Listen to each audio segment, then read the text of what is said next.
Okay, welcome everybody. Namaste. We are back again. I know completing the Nakshatra series that we started many years ago, I think, and we're still continuing with the series. And today we'll be doing this class. Today is a master class on Shravana Nakshatra. There was something that I wanted to share with all of you. Some of the ancient names of Shravana Nakshatra. Okay, some of the names which have been given to Shravana are Ananta. You know, strangely it is called as Ananta or Anantya. So it's very strange that you see the connection with the serpent god like Ananta Shesha. So because it's Vishnu's nakshatra and Vishnu reclines on the Ananta.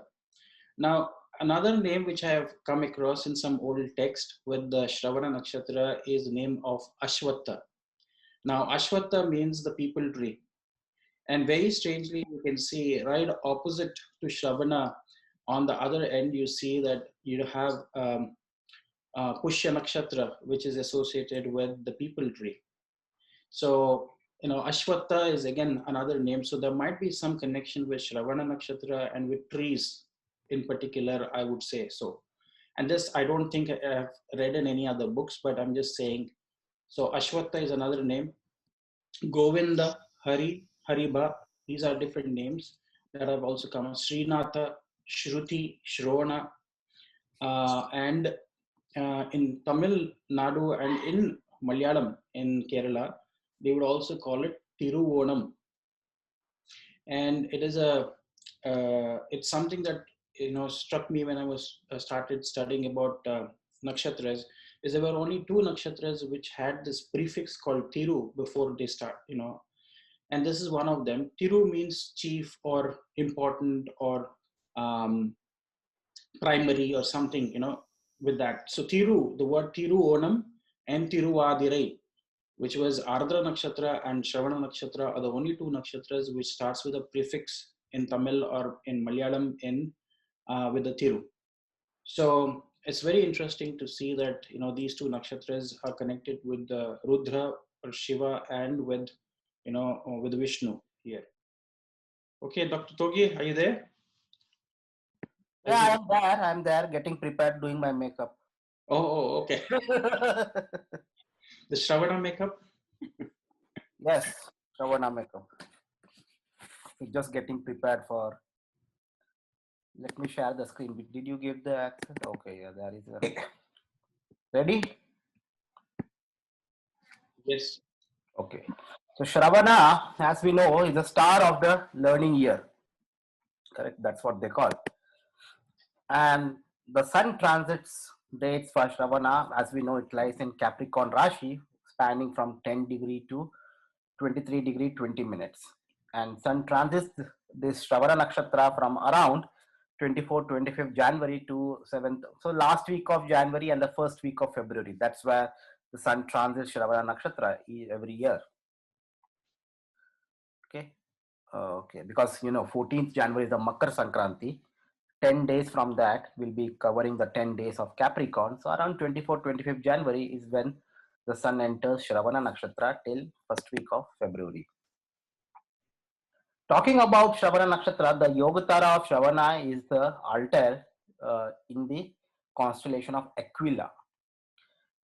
And incidentally, it's strange to see that the Yogatara, if you divide the zodiacal belt into equal divisions of 30 degrees and 13 degrees, 20 minutes, equal spans of each nakshatra, then the Yogatara of Shravana, that is altar, will fall in Capricorn at 7 degree 56 minutes, very near to Capricorn 8 degree. Now, Capricorn 8 degree is what nakshatra in equal system? Anyone? It's Uttarashada, right? It's in Uttarashada, correct? So, Yogatara of Shravana is at the end of the Uttarashada Nakshatra. So we have seen this right from Purvashada, Uttarashada, and I think Shravana Nakshatra. All these Yogataras are very falling into the previous nakshatra. I don't know about Purvashada, but definitely Uttarashada falls. Yogatara of Uttarashada is in Purvashada. Yogatara of Shravana is in Uttarashada.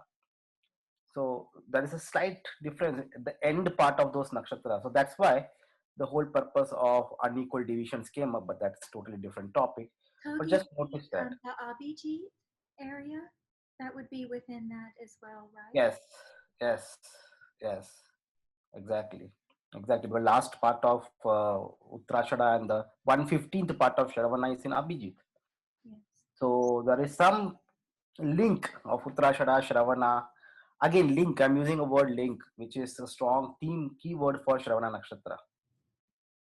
The other thing is, which I have not shown here, is Shravana is very far from the zodiacal belt. Now, the zodiacal belt, you can see the Capricorn, the Sagittarius here below. That's where somewhere the zodiacal belt lies, just below this. And this is north direction. So Shravana, Yogatara is far away from ecliptic.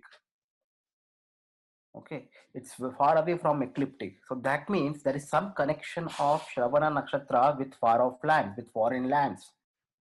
That can be easily seen through this concept of astronomically where the star is placed. Okay,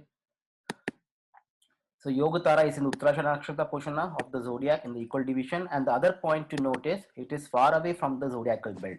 Now, zodiacal belt, as we know, is where there's a band across the ecliptic. Ecliptic is nothing but the path of the sun. So in the sky, in the whole sky, the sun in a whole year is going through some path, and there is a band around this ecliptic, which is called a zodiacal belt, where all the planets and other moons will always be going through this ecliptic belt, zodiacal belt. But Shravana, this Yogatara of Shravana is far away from the ecliptic belt. It's not in the path of ecliptic. Exactly, because all this the zodiacal belt is somewhere here, which is not shown, but just below this line you may have the zodiacal belt. So it's Sagittarius, this is Capricorn. So the Yogataras of all, as you correctly mentioned, the Yogataras of all the Makar Rashis are far away from the zodiacal belt. Then Shravana is also moon rule nakshatra, because in the Vimshatri Dasha, Shravana is the planetary lord comes the moon, and there are 3 moon nakshatras, like there are 9 planets, and there are 27 nakshatras, so each planet gets 3 nakshatras. And the moon rule nakshatras are Rohini, Hasta, and Shravana. And of course, they are all 9 to each other, because and they're Paramitra nakshatra when you go in nakshatra techniques. And remember, whenever you put Rohini as a Lagna, Hasta and Shravana will occupy the 5th and the 9th house respectively. Whenever you put Hasta as a Lagna, Rohini will occupy the 9th house, Shravana will occupy the 5th house. Similarly, when you have Shravana in the Lagna, then you have Rohini in the 5th and Hasta in the 9th house. So they are all 159 axis to each other, as they are all moon rule nakshatras, no, nothing specific. But then, if you see the lord of Rohini is nothing but who? Brahma. Lord of Shravana is Vishnu. The deity of this Shravana nakshatra is Vishnu. And Hasta is Savitur, which is again a sun god compared to Shiva. So you can see all the moon rule nakshatras has got something to do with the trinity. So the concept of 3 is again coming in the picture, which is again an important concept. Okay, and I will talk more about it, the Y3 and all those astronomically too. So far, so good. Okay, and that's what I was talking about. The 3, what is the significance of astronomically? Right now, this is the best period of the year to see the Shravana Nakshatra. Uh, Nowadays, if you have a clear sky, night sky, just go outside, maybe in a midnight or so, around midnight or so, and high above the sky, you will see 3 main important stars forming a triangle shape, and that is called a summer triangle, made up of 3 stars. But one is Deneb, one is Vega, and one is Altair. Altair is nothing but the Yogatara of Shravan Nakshatra. So these 3 stars will form a summer triangle. Now, why it is called summer triangle? Of course, 3 stars that you can clearly see in the sky. And why it is called summer triangle? Because in the northern hemisphere, this triangle could be seen throughout the summer. It is visible throughout the summer.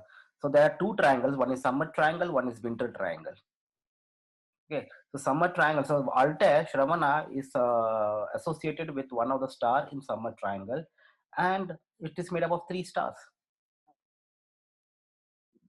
Similarly, the symbol of Shravana Nakshatra is 3 footsteps. Here you can see 3 footsteps. Okay, so again the concept of 3 is coming in the picture. And so there are 3 stars for Altair, summer triangle, number 3 is important. And this Altair is in the constellation of Aquila. Maybe here we can see it is in the constellation of Aquila. And Aquila is called as the eagle, basically, eagle of the sky. Now, which deity in Hindu mythology has got his Vahana as eagle? Vishnu. Vishnu, correct? Again, there's some association with Vishnu. So just by observing, you will have so many themes. Okay. Now connecting, now understand the Shakti of Shravana Nakshatra. Shakti is Samhana, Shakti, power to connect with others. And result of Shakti basically is a connection of all things. So there is some connection, to make connection. So what are the themes that we have studied so far? It is far away from the ecliptic belt, something related to far off lands. Then the concept of 3, the concept of Vishnu, and connection to of all things. Something to connect with others, something to connect with other things. And I will talk a little bit, as I know I'm an astronomer, so I always like to talk about something about the stars. And if you see this Altair image from the Chara interferometer, which is some radio technique, the Altair moves with a very high speed of 286 kilometers per second. It rotates just in 9 hours. So the rotation speed is very high. And so it is flattened at the poles. Now this concept of flattened at the poles, and it becomes like a dwarf, flattened at the poles. So there is some, what you can say, dimensions change, flattened at the poles, dwarf. And the deity of Shravana Nakshatra is Vishnu, and it's connected with the Vamana avatar of Vishnu. Who was Vaman? A dwarf. Height is reduced, correct? Like, I will talk about that story, but there is something about the length. The length scale comes into the picture, and far away lands. And with some, I will give, and imagine when I'm talking this, think about some personalities. Maybe I have some 3-4 Indian personalities who have connected with all this lands and all. So we will talk about it as we go. And here there is a planetary nebula in the Shravana Nakshatra. Okay. And expanding glowing shell of ion. What is a planetary nebula? It's an expanding glowing shell of ionized gas. Again, expanding glowing shell of gas. Okay. So it's like, what is expansion? Again, the concept of expansion comes as the Vishnu form. So again, there's expansion, there's dimensions, like the elongation of some dimensions. You can see such themes in the Shravana Nakshatra. Now, I should write here Shravana Nakshatra, not Uttarashada. So the star of learning here, foundation above is seeking, foundation below is paths. Shakti, Samana Shakti is power to connect with others. Result of Shakti, basis, desire, and connection to all things. So probably you can always see some connection to all those themes. Okay. Yeah. So,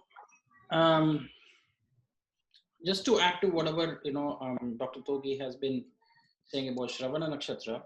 Now, this nakshatra, as per many, is also the birth star of not only Vishnu but also Srinivasa. He's also called as Perumal, or Srinivasa is Venkateshwara Swami or Venkateshwara, who is the Lord of who resides on the 7 hills in Tirupati.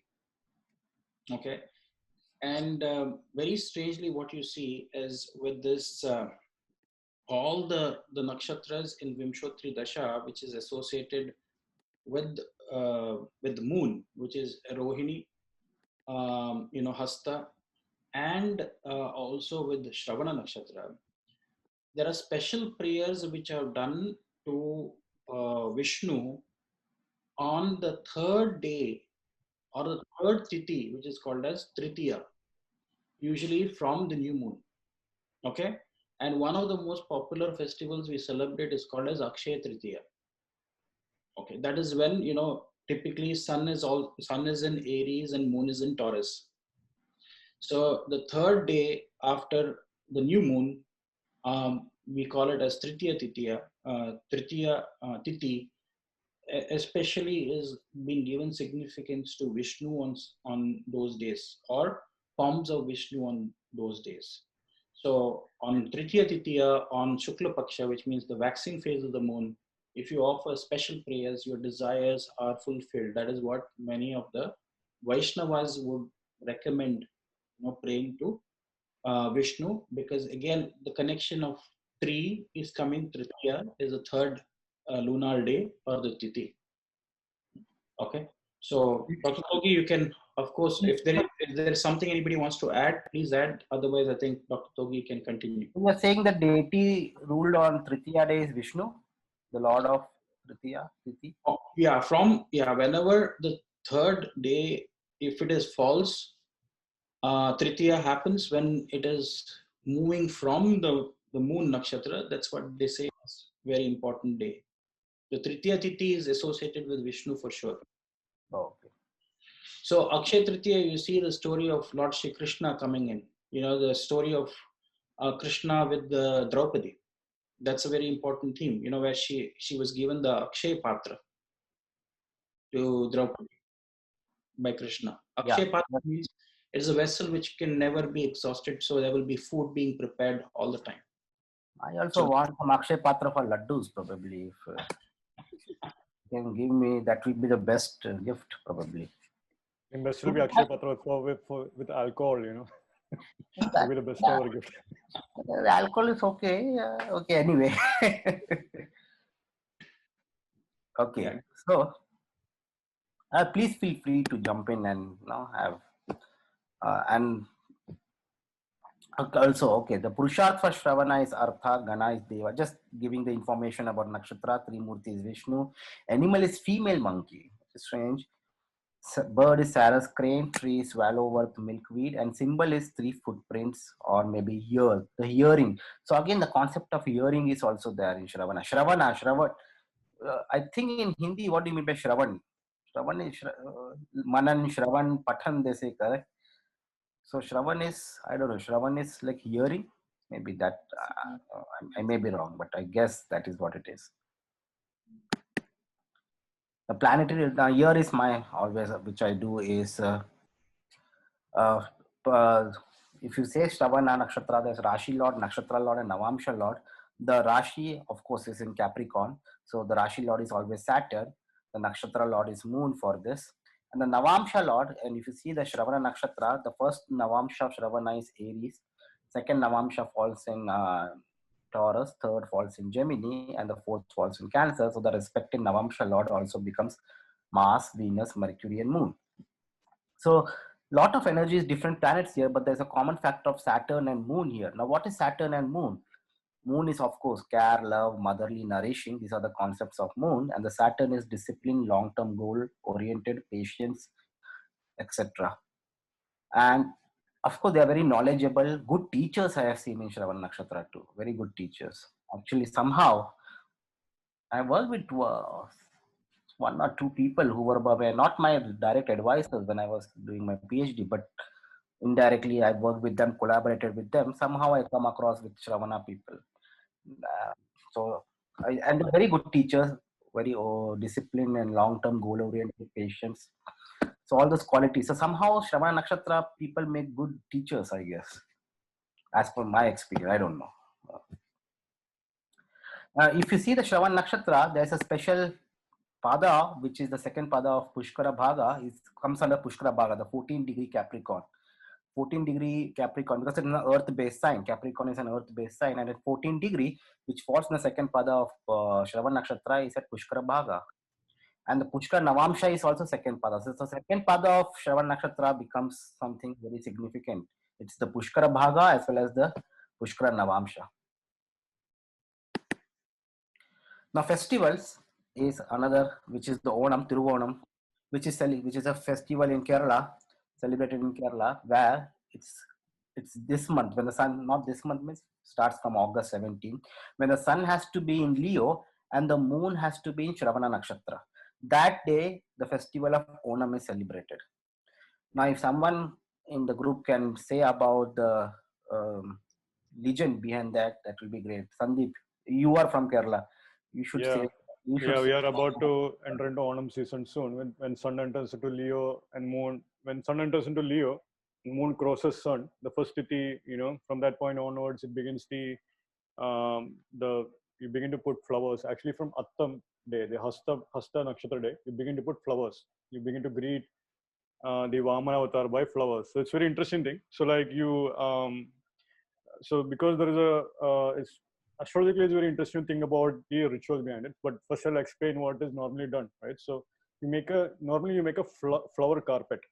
You begin from a Hasta Nakshatra day, and you can decorate it, express creativity, and so forth. Now, traditionally, you would actually have an appan and a Vamana appan. So it's like a Vamana equivalent of appan. A father is actually installed in the center of the floral carpet, which you would actually supposed to give an umbrella to that Vamana also. So you're traditionally supposed to do that.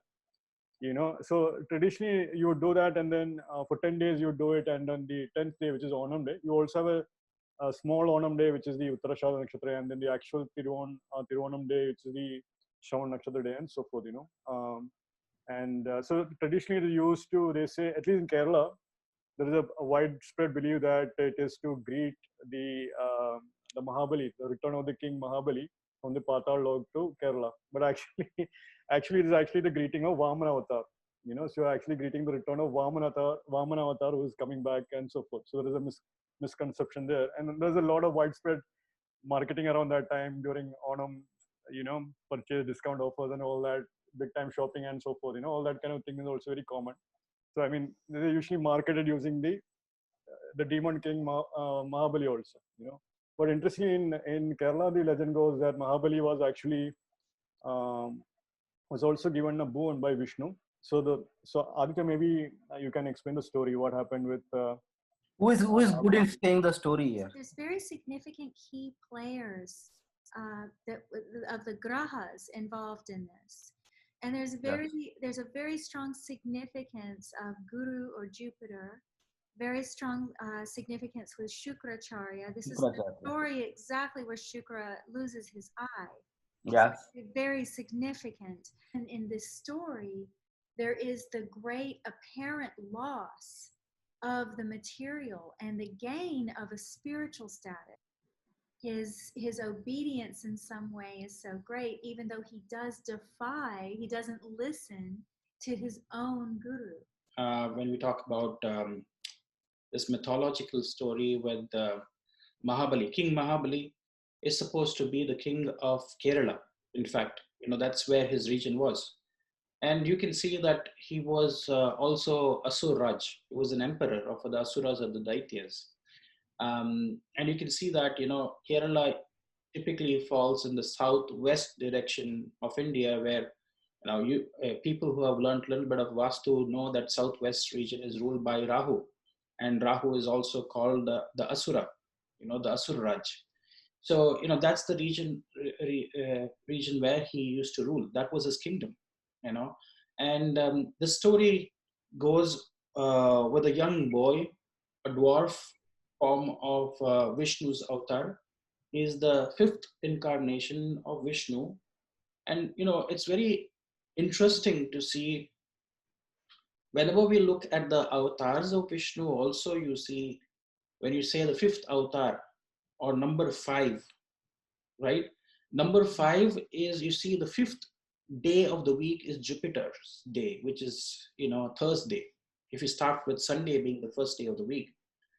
And surprisingly, you see all the days of the week are somehow connected to each of the avatars. So if you go to the sixth avatar, which is Parashuram, just as an example, he is ruled by Venus. I mean, Venus is the main planet which rules that avatar. So why is the sixth day of the week is Friday, which is associated with Venus. So fifth day, very strongly you can see the thing with Jupiter coming into play here, which is the Vamana avatar. So Vamana avatar was a dwarf avatar which just walked into this great king Mahabali of Kerala. Okay, and he asks, he impresses Mahabali with his wisdom and his knowledge, and Mahabali is so impressed that he wants to give him whatever he asks for. And that's when, whenever he makes this statement, his guru, Shukracharya, which is Venus, is beside him. And he warns Mahabali, saying that, look, this guy, he looks like an incarnation of Vishnu. He's a dwarf, but don't go just by the looks. He looks like a young boy who's very well learned, and he's asking for something from you, but then be very careful of what you want to give him. But Mahabali is in a very candid manner. He says, look, he's a boy ultimately. Let him ask what he wants to. So all that Vamana Avatar will ask for is 3 steps or 3 paces. He says, I just want, whatever my 3 small baby steps can take that's all I need from you.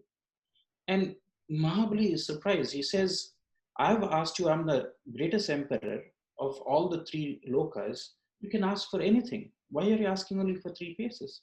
That's when I think Shukracharya becomes even more alert, and he says, I'm sure this is, a trick.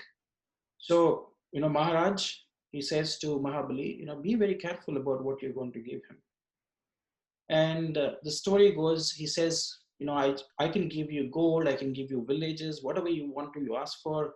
He just sticks with the same thing. He says, if you want to give me something, just give me 3 steps.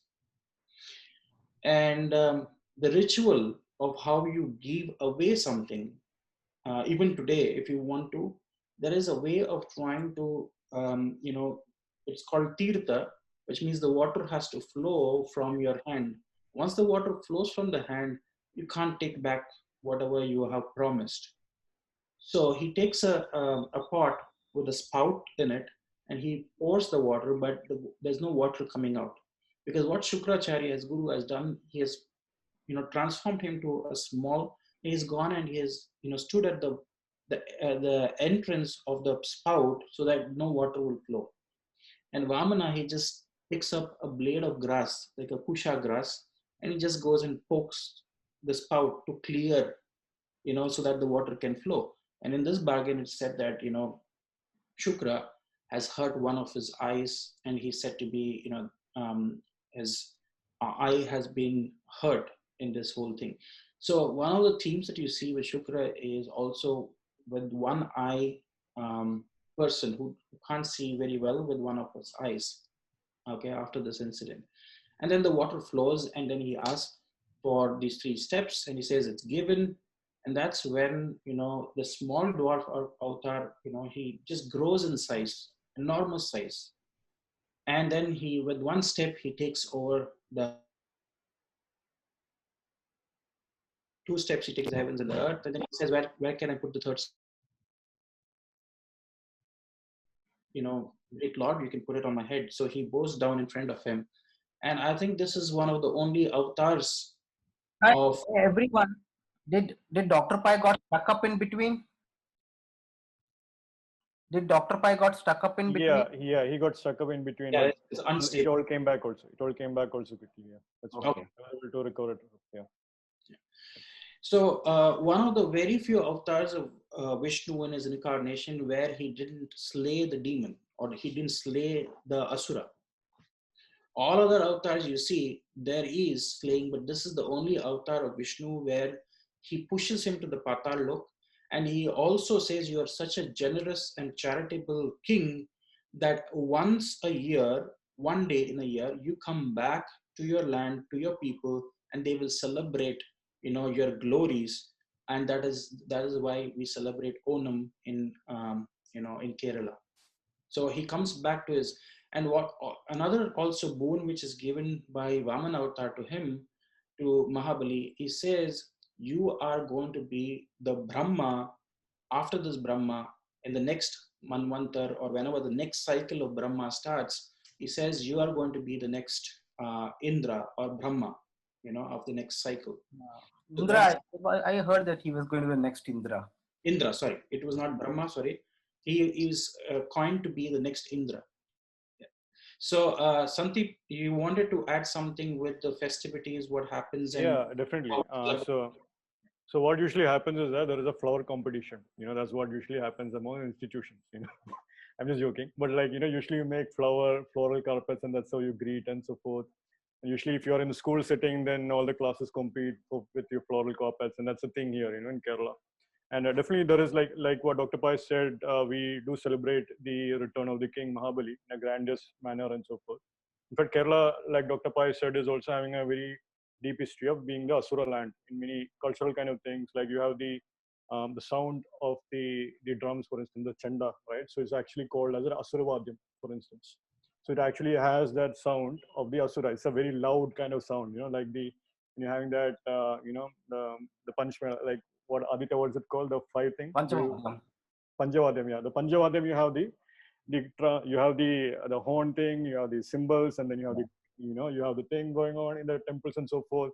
So the whole thing is having an Asura kind of background. So the Kerala as a land has a Asura kind of traditional kind of thing going on, at least at the musical level for sure. So it's very interesting to see that.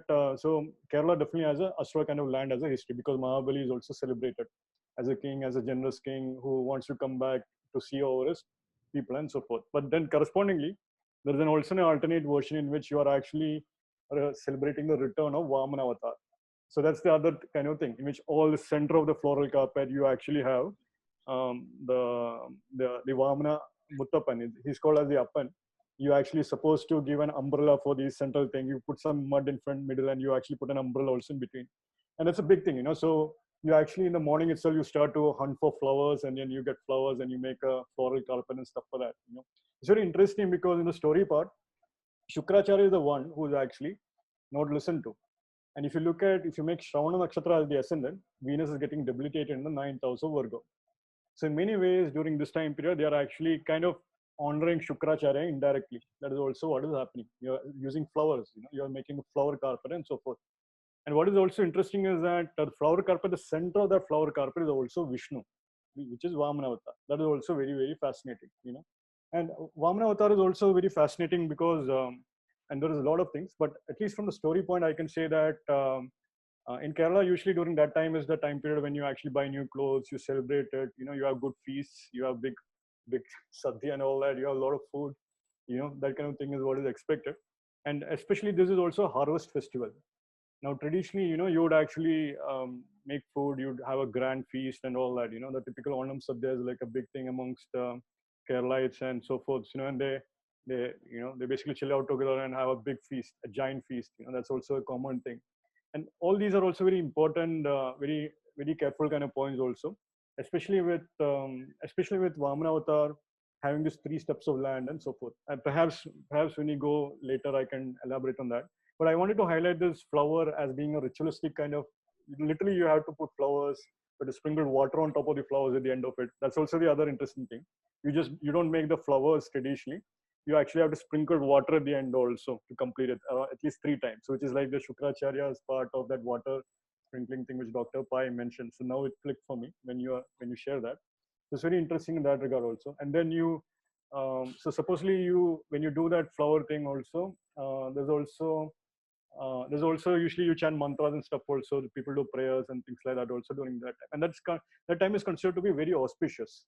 Usually any kind of deals that happen during Onam Day, like land deals, for instance, even any things you purchase and so forth. That day is considered to be very auspicious amongst the natives here. Very, very auspicious. They're supposed to, especially in the month of Chingam, or when Sun is in Leo. That Sun and Leo month is very, very auspicious in general for many things here also. So in general, the people say that, we are moving to a new home. Let's move into a new home.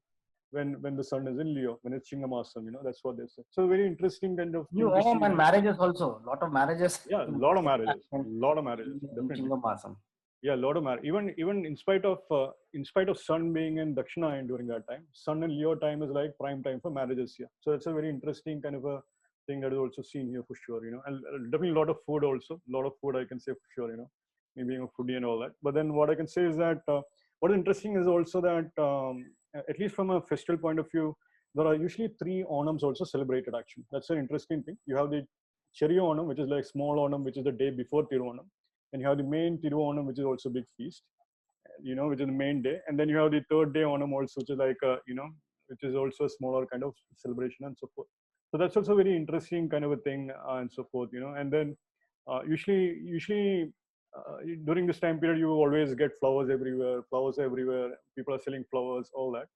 And there's a thing with flowers also that goes on during that time. So, Flowers are again related to Venus. Venus, exactly that. Yeah. So you can see how Venus is getting debilitated, but you are actually enhancing that debilitation of Venus, through the flower kind of ritual. Actually, sense, Sandeep ji, just quickly for the listeners, because Sun and Leo, what do you have? You have Magha, the Pitris.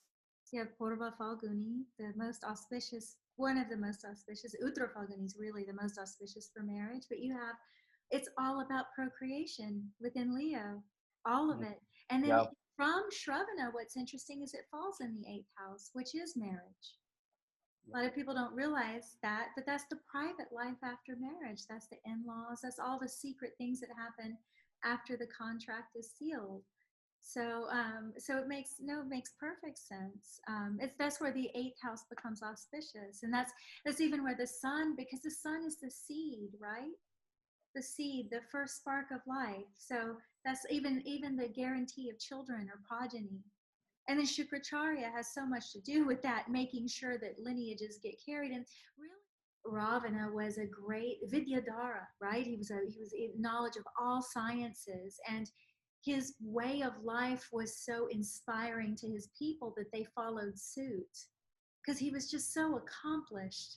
And that's really what we get with Bali, is this very accomplished, very good king. Correct me, guys, if I'm wrong, but he's like Shravana. You want to hear good things said about you. That's one of the, and he was, is that correct, Dr. Paiji? You're shaking your head. He was really well thought of.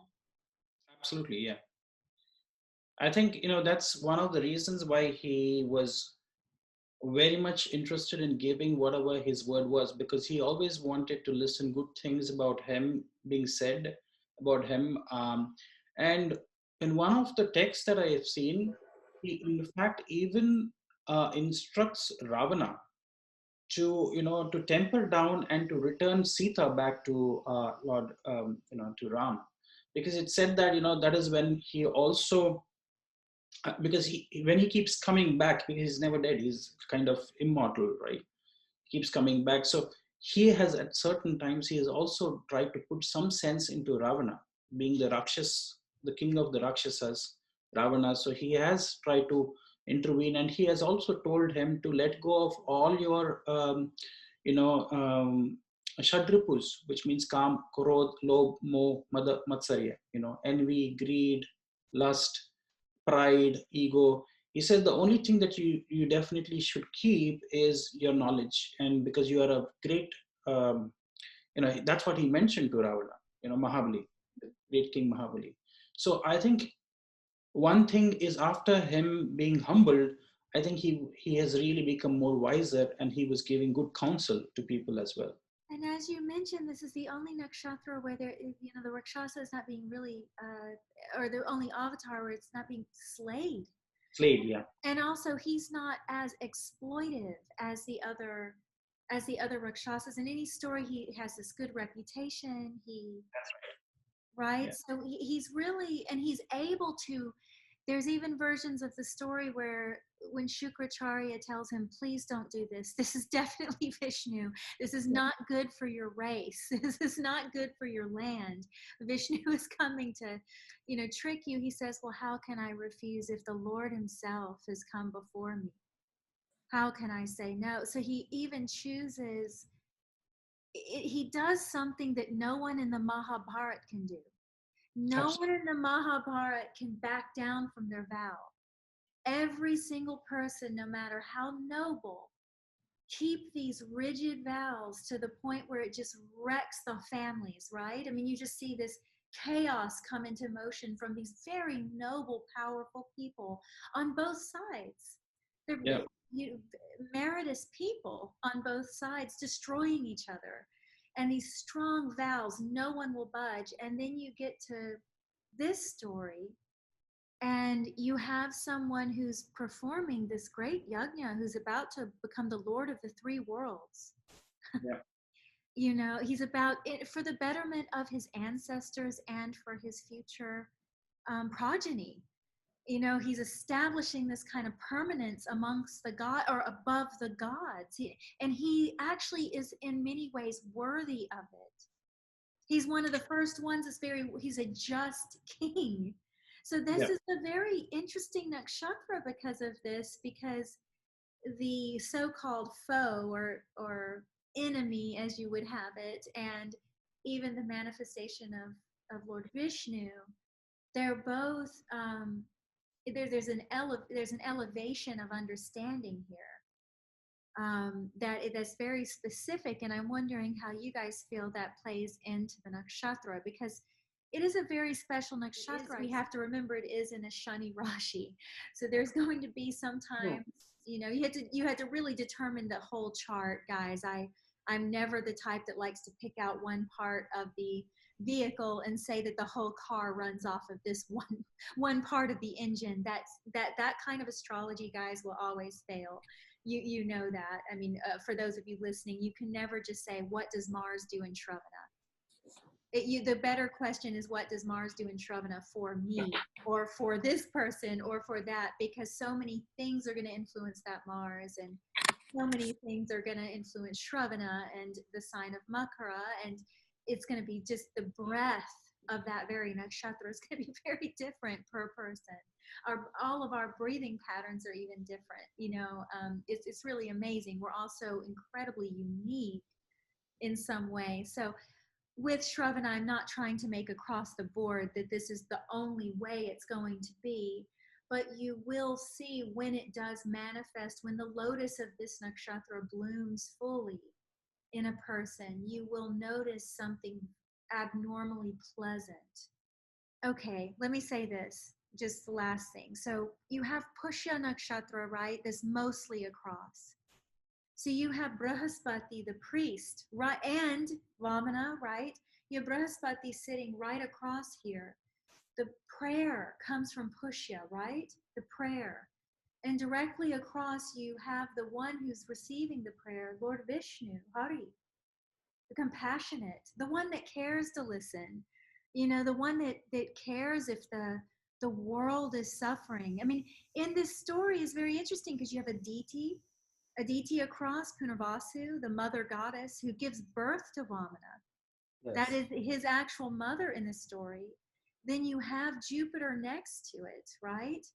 So you actually have this kind of interesting marriage happening, and the one who says the prayer with the genuine, with the proper longing, the truth. When you say a prayer from a real space, as opposed to just going, you know, I want this car, you know, please give it to me. I'm going to burn this incense. And, you know, this is the ridiculous stuff that then people get mad at God. But it's like, what does God have to do with that? Or what is, I mean, not that God doesn't have to do with that, but what in the world makes us feel so entitled that intelligence would care about a car? This, like, if you don't really need it. But Pushya is nourishment. It's what you really need. And it's in the heart, it's in the chest, you know, it's cancer. It's what you really need. So you cry out to Lord Vishnu. Vishnu in Shravana listens and hears and rescues. So there is this kind of interesting thing here where you have the prayer and the listener, but you also have this importance of history here too.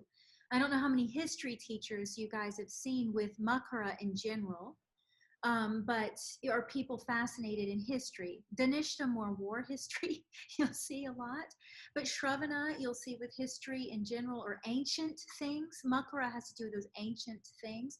So Shravana, there's a real importance about learning from the past, listening to the Mahabharata. It was a story of two families that should have really done great things to this world and helped all the beings, right? But instead, they choose this path of stubbornness and extreme vows. I mean, the kind of vows you get in the Mahabharata, you don't hear anywhere else. And it just causes the complete thing. So from Shravana, you get this great need to listen to the past. You know, what happened? Where did we go wrong? How do I teach the future generations to avoid war? Or here's what's interesting, the Sampat Nakshatra is Dhanishta. What if you have to go to war? This is where Mars finds deep exaltation. What if you have to go to war? Don't you need to be educated by history? Don't you need to have the proper understanding of what that is? Don't you need to try not to have a war? And this is interesting. Mahabali does this. He doesn't go to war. He bows to Vishnu. He knows the legacy. He knows, you know, this is not at the, you know, this is much before the time of Mahabharata, right? So, but you still have that essence of his intelligence of, okay, we don't need to make a big drama out of this. We don't need to cause unnecessary suffering. So there is some extra sensory perception that's going on in Shravana. It's this spot of almost where you get to breathe in and hear what's happening before you make your next step. And so there's a lot of information coming from the past that is informing a Shravana person in a very unique way. And they do need to listen to whatever that is, even if it's, once again, abstract. I think Dr. Paiji, you had said before that this nakshatra, which is a good observation, can cause asymmetry. That's true. Asymmetry, and also with your legs, you know. And that's something abstract about the body, right? Does that, it can even apply to the mind? Yes. Yeah. You know, it's just got this interesting abstract element that you're introducing into a very practical Rashi of Makara. It's a fascinating kind of like little drop in the ocean. Yeah. Yeah, so it's almost like they have this little, they're like these special people sitting in this kind of unique spot. This nakshatra is also called as Karna. Karna is a reference to the year, right?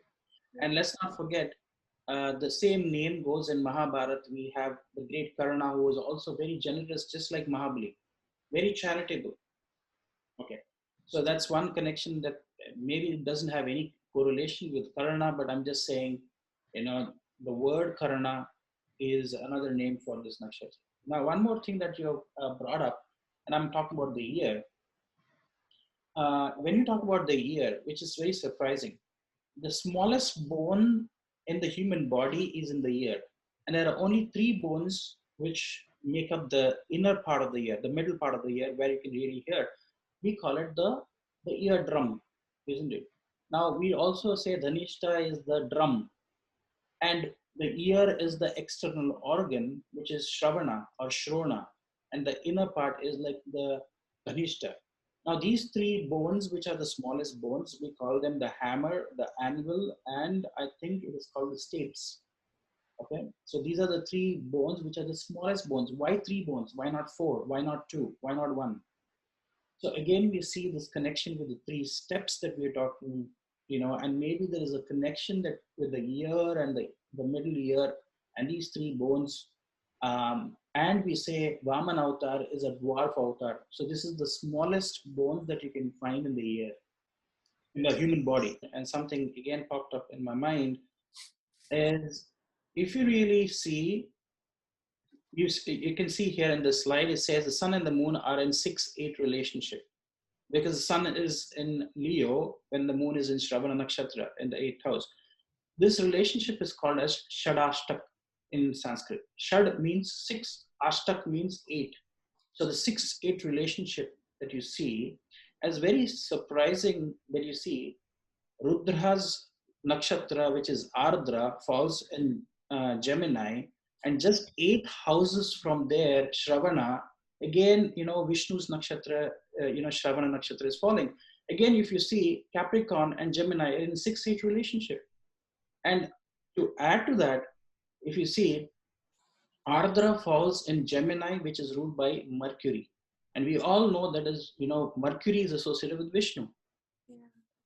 Okay. And then you see, Vishnu's nakshatra falls in Capricorn, which is ruled by Saturn.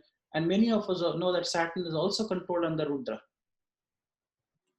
That is his main planet. He controls. So isn't it surprising that, in every avatar of Vishnu, Shiva says, I am part of the Vishnu avatar, and Vishnu says, I'm part of every Shiva.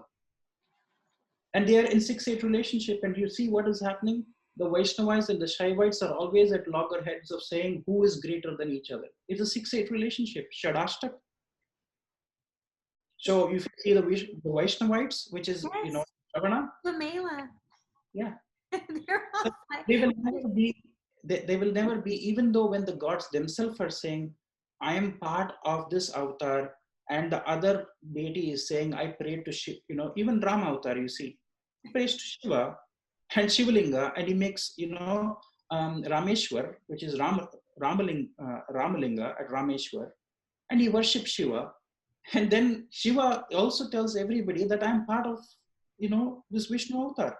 He comes as a Hanuman. You can see Hanuman is behind you. And what is the animal associated with Shravana nakshatra? It's a monkey. It's a female monkey. Why?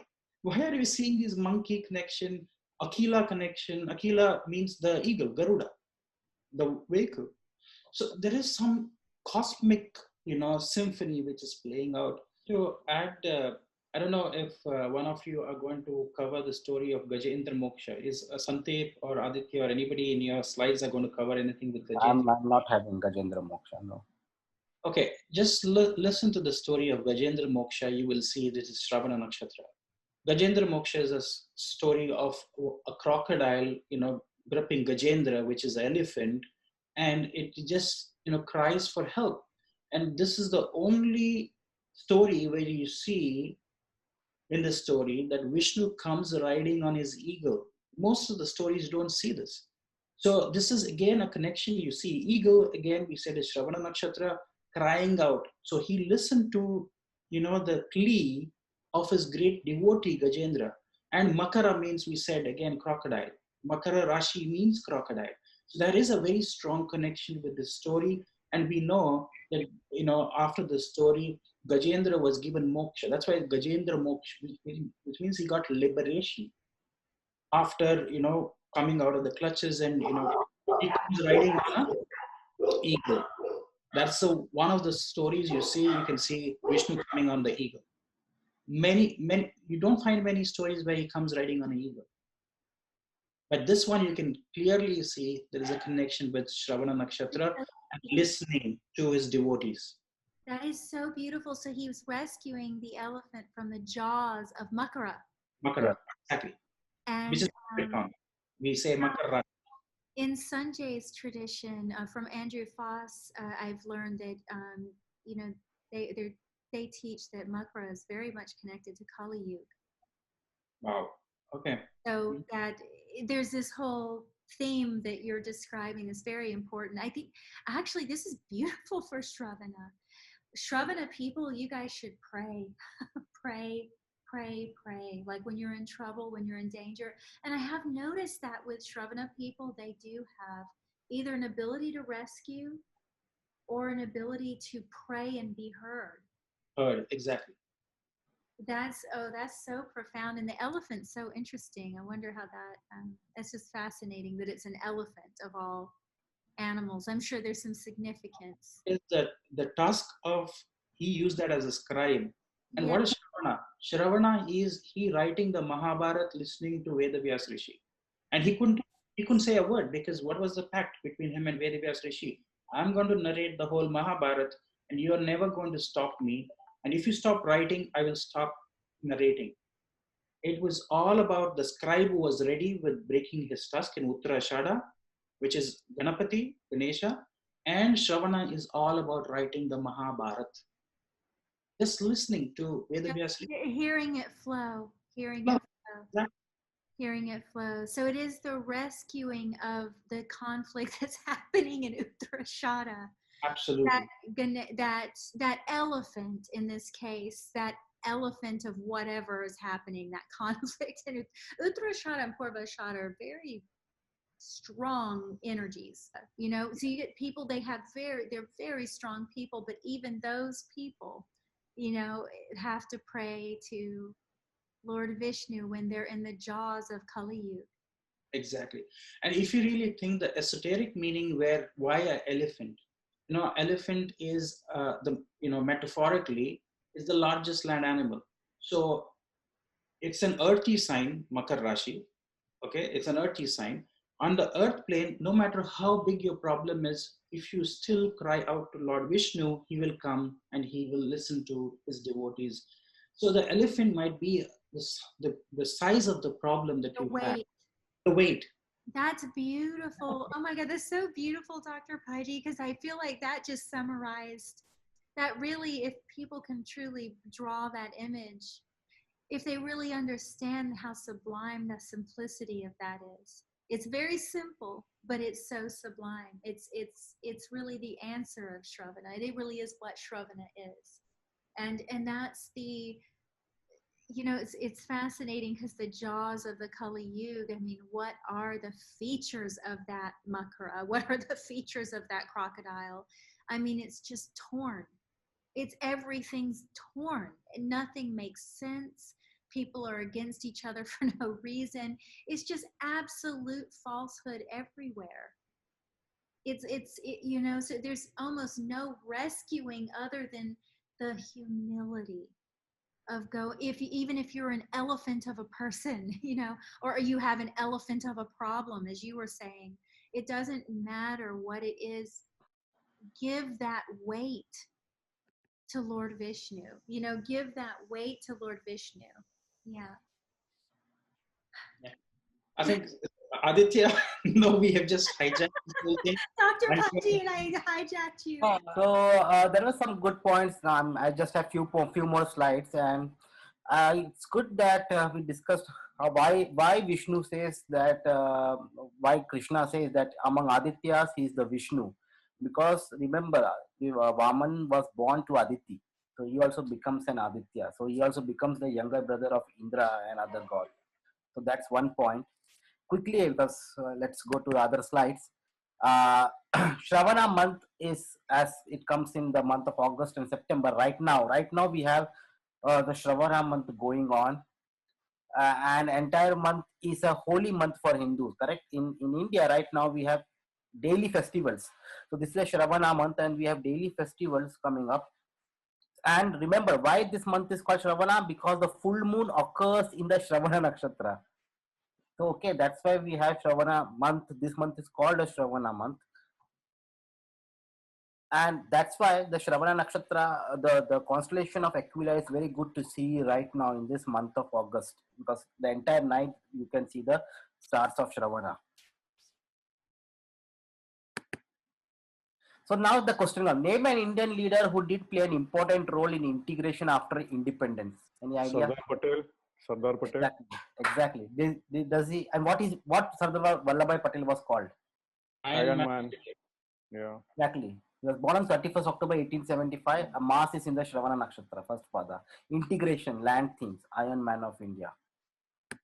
Then again, when I was thinking about this independence, an important person comes in the mind, Mahatma Gandhi ji, where he is able to collect all people together and fight for India's independence. Again, Ketu in Shravana Nakshatra in first pada. Subhash Chandra Bose, he made the INA, Indian National Army.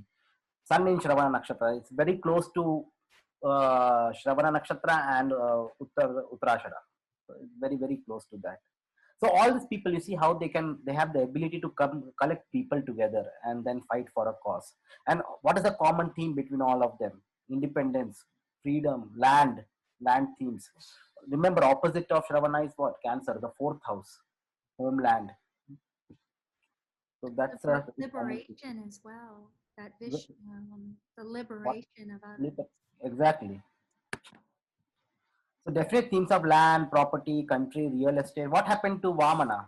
The story of Vamana, Mahabali, he took away all the land. So again, themes of land, property, real estate, it's one of the themes which you can see from Shravan Nakshatra. Now the thing now, the present day, Elon Musk, you see, what is he trying to connect? Because he's sending all this space, I don't know what all satellites and other things, connecting our Earth with the skies, with other planets, or with moon and other with the space basically. What did Vamana do? He enlarged himself, covered all the space. Correct. With one footstep, he covered the land and the Brahmalok. In second footstep, I think he covered the what is that? The Brahmalok, I guess. I In love one that. footstep covered the earth. Three. Second footstep he covered the Brahmalok. Third footstep there was no space, so he Mahabali said, "Put on my feet, And the put Graha on my head." science. He has the Graha of science in Shravana. So Rahu. that's space expansion, and who is now doing all the space expansion? Elon Musk. So I thought maybe I should see his chart. Maybe Elon Musk is like connecting Earth with the space. Very And what's the interesting because he company called? also SpaceX, right? SpaceX. SpaceX. That's and he his. has an obsession with Mars a bit, which that Sampat Nakshatra. Yeah, his Mars is conjunct Rahu, also Mars in the Nishta conjunct Rahu for Elon Musk. Yeah, There you in go. Capricorn. Yeah, There you go. Ra- Oh, that's a powerful yoga, actually. Yeah. Rahu in Shravan Nakshatra. But anyway, I think Sandeep, I think this was my last. I was saying last satellite, last slide. You can go.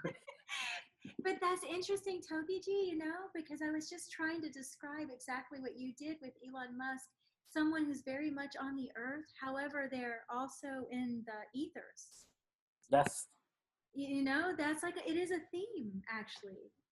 Or very high idealism, like you're saying with Gandhiji and some of the others, like high idealism, and at the same time, very much right here, Absolutely. hands on. Yeah, fascinating. I think Aditya, you'll have to make him the host now, so he can share his screen. Something Oh. you can. Yeah. yeah. I don't have any slides, Oh, Dr. right. Pai. Okay. That's fine. I thought So you had. yeah, so UG, did you have anything more to share? Anything more to add on what Aditya had said and so forth? No. Okay, No. okay. Well, one thing I just thought it was interesting because we were just talking about Vamana, and you had a statue of Vamana. I would like if you could show that statue of Vamana to audience. It's like it'd be very interesting. Just to highlight some point. Now it's like you can see in the statue he's carrying a kamandalu on one arm, and what else is he carrying? The other arm is a mudra, if I'm not mistaken, right? Or is there an umbrella too? Mudra. Yeah. Mudra, yeah, that's a mudra.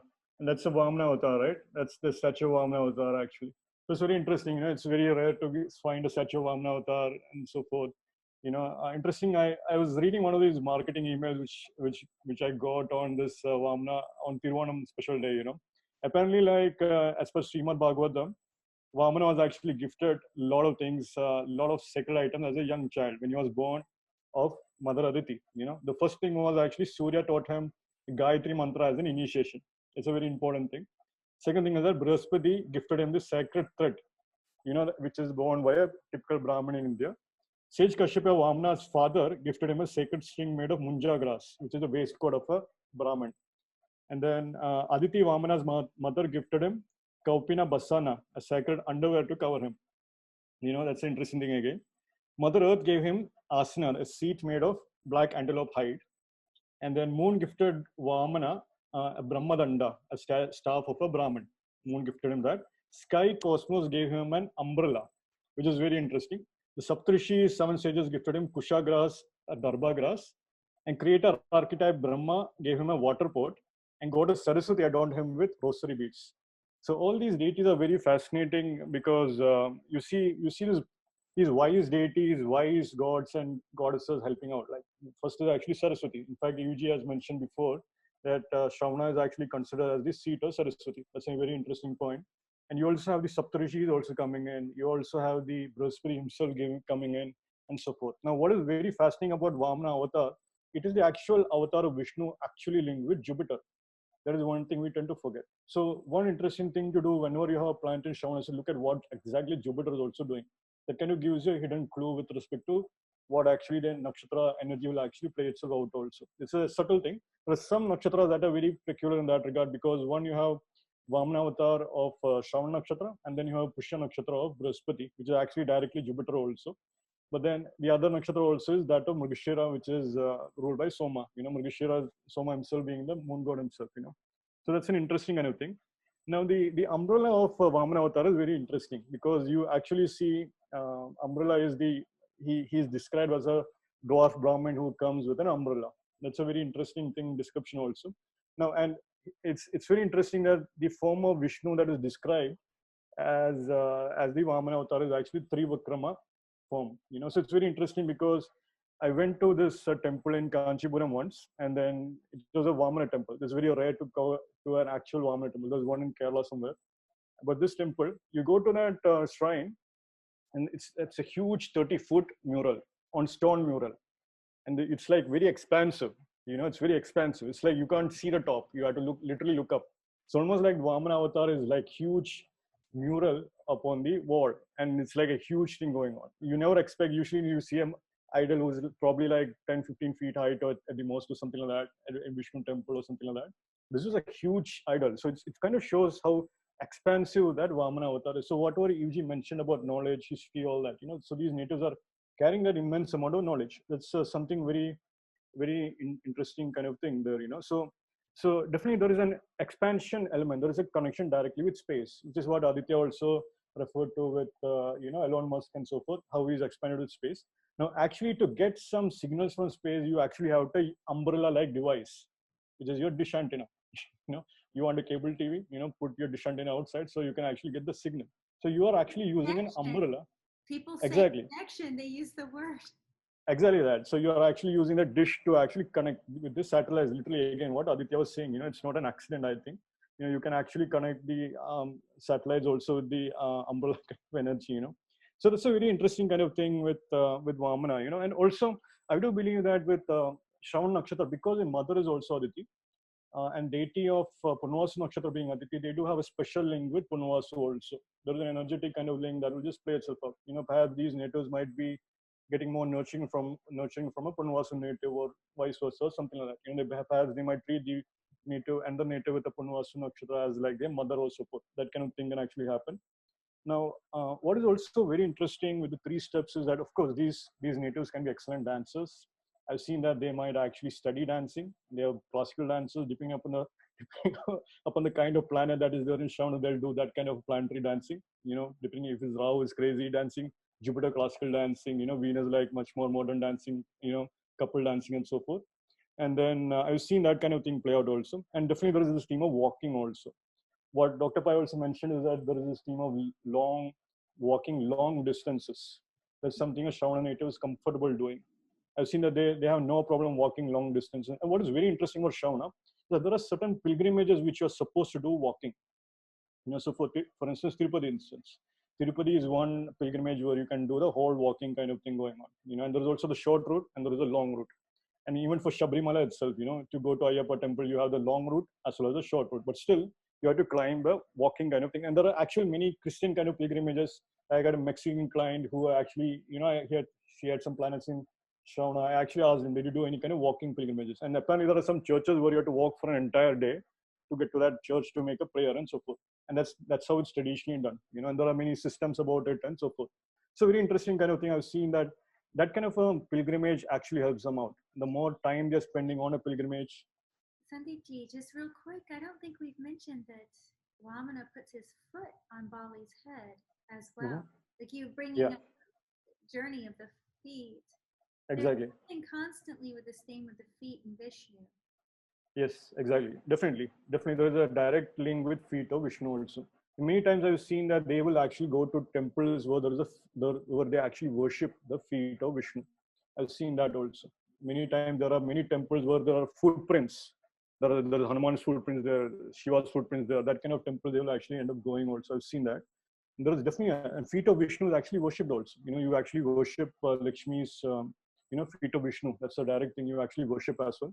In fact, what is very fascinating is also as far as the feet is concerned, one very interesting and fascinating thing is that of the Guru Pataka Stotram. You are actually worshipping the feet of the Guru, and there's an actual stotram, which normally people do it on the Guru Purnima day and so forth. In which you are actually worshipping the feet of the Guru. In fact, even Lord Ram's feet, slippers or sandals were worshipped by Bharat. The And I do think that's the yeah, paduka, by Bharata. Exactly. yeah, the Yeah, sandals, the wooden sandals, yeah. exactly right. So that's literally worshipping the feet of Lord Rama as well. So similarly, what is interesting with respect to the feet of the Guru, I've seen that they have a special blessing from the feet of a Guru when they touch the feet of the Guru. I've seen that because Jupiter, Multrikon sign, is actually Sagittarius, which is falling in the 12th house from Shravana Nakshatra as the ascendant. So when they touch the feet of the Guru, in fact, they are actually activating a natural ninth house of the zodiac. So touching the feet of the Guru, these one of the big thing I tell to these natives to actually, depending upon what planet is there, touch the feet of their father, touch the feet of their mother, touch the feet of their elder, touch the feet of their spouse. Many times you see a reluctance there, wives don't want to touch the feet of the husband, husbands don't want to like help out the wife's feet and stuff like that, that kind of thing. But there's a lot of blessing there, like in fact, if you have a planet there, touching the feet of a Guru is a great blessing you can actually get. In fact, listening to the Guru Padaka Stotra is very, very powerful. I cannot emphasize that enough. So there is an actual connection with the feet and stuff. Now, the 3 steps are also very powerful kind of thing. The 3 is in my world of my knowledge of nakshatras, I would say anything 3 is Shravana. That's what I come down to. That's the conclusion I come down to. Anything 3 is Shravana. So Trivakrama is Shravana, and you have the Trimurti, that is also Shravana. And what is interesting is that you can connect with anything 3. So you could say like trilogy, 3 stories. Even in fact, the Star Wars trilogy, George Lucas as a planet in Shravana. He has created the entire trilogy. The first series of trilogy was, An epic. that's what he created. He's An epic. an Exactly. epic. Like the Exactly. the Shravana, yeah, he's Exactly. interesting. Yeah, and then he actually ended up the entire series ended up having 3 of it itself, 3 different trilogies happening itself also. The first trilogy was great, the second trilogy didn't do well, third trilogy was okay, fine, commercial success done by Disney and all that, but then whatever. But there's an actual connection with space. You can see Star Wars was a complete space thing, and listening is a very important thing. I've seen that in one way or the other they do go for big listening device. They are audiophiles. These are the ones who will actually go and purchase those expensive Bose headphones you see out there. Those expensive $300, $500 Bose headphones. They'll actually buy it and they'll be listening to it, and that's what makes them peace. Because they need that kind of listening kind of thing. They understand the nuances of music and so forth.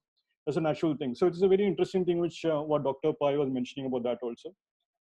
And one interesting thing is that with listening also comes listening to your inner voice. So that's an interesting thing. Not many people actually listen to your inner voice. Like what Evie was saying, how do you actually listen to the voice of God within? So that's why you actually have to maintain a time of silence. And there is a very common thing. Many people go for retreats, silence retreats and so forth to actually listen to their own intuition.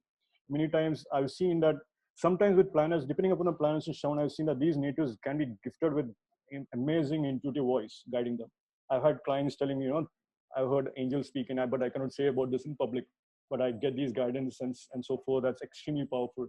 And then there are people who say all kinds of crazy things. You never know who is actually giving you guidance. But again, depending upon the planet, could be the angels or could be the demons also. That's the other thing. So you really have to be careful about what you're listening to. So you definitely have to do the purificatory kind of thing, so that you are entering into that kind of protective space where good energies are interacting with you. That's one thing I've seen. So sometimes it's very common for a Shravana Nakshatra native to go through a vow of silence because of that. They'll do this Mavana Vrat. These are natives who are much more inclined to go silent, and then they won't speak. But there's an actual internal process that is very active for them that's happening when they do that thing also. That's an important thing also, with Mavana Vrat and so forth. Now, again, with Mavana Vrat and vow of silence also, one important word and important mantra I always link with Shravana is that of the mantra Om. So Om, you can write a lot with that. Om is actually linked directly with Jupiter also. Om is having 3 different sounds, A, U, Ma sound, the Vishnu, the Brahma, Vishnu, Mahesh, Trimurti is linked with Om. And I've seen that they do have a link with Om. They have a special thing going on with Om also. They can actually chant the mantra Om. That can be a powerful meditation. They do have something going on that front also. There's a lot of things, and literally Om as a mantra can take you to different higher planes also in the end, when you connect with that mantra Om. And it's a very powerful thing with Om itself. I've seen that also. Now, of course, Om is also linked with the planet Jupiter. So like I said, what is very interesting about Shravana Nakshatra native is just like how that dwarf expanded to a giant. these natives will actually become huge giants in whatever field they are involved in. So they might be like a total beginner and complete novice, that eventually they'll actually end up becoming a huge giant in their field. And that's a very common thing I've seen. Many times the expansion happens threefolds. I've seen that, usually they might have three different, their salary increases three different times, tripling of the salary happens. They might actually end up traveling to three different cities. Like there is a three city kind of thing. I've seen that kind of thing happen a lot. Three cities kind of linked, three cities having a story, traveling to three cities constantly, traveling to three different countries constantly, and so forth. Even to the point where they are willing to travel 3 hours to meet a guru and even come back 3 hours also. This traveling of 3 hours, 30 minutes, that kind of thing is very, very common.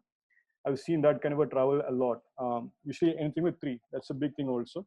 And what is also fascinating is also there is also this, there is an actual offering that is given to deities, which is called as Trimadur, in which you actually put like honey, banana, and some sugar, some kalkandi, and so forth. You can actually offer that to any deity. So in fact, you can offer that to Subramanya, you can offer that to Saraswati, you can offer that to any deity. So if you have a planet in Shravana, you can do that as a remedy, give that as an offering to the deities and so forth.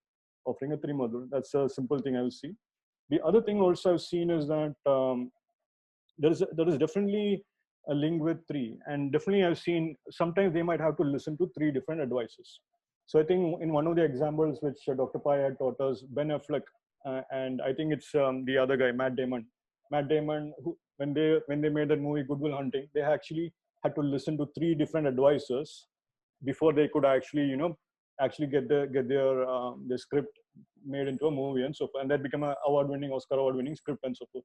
So you'll find that there's three different things actually coming up, and there's a very important thing with three. It's almost like you're bringing the three murtis in place. One advisor will have a Brahma theme, the other advisor will have a Vishnu theme, the other advisor might have a Shiva kind of theme going on, and there'll be a complete kind of thing going on that front.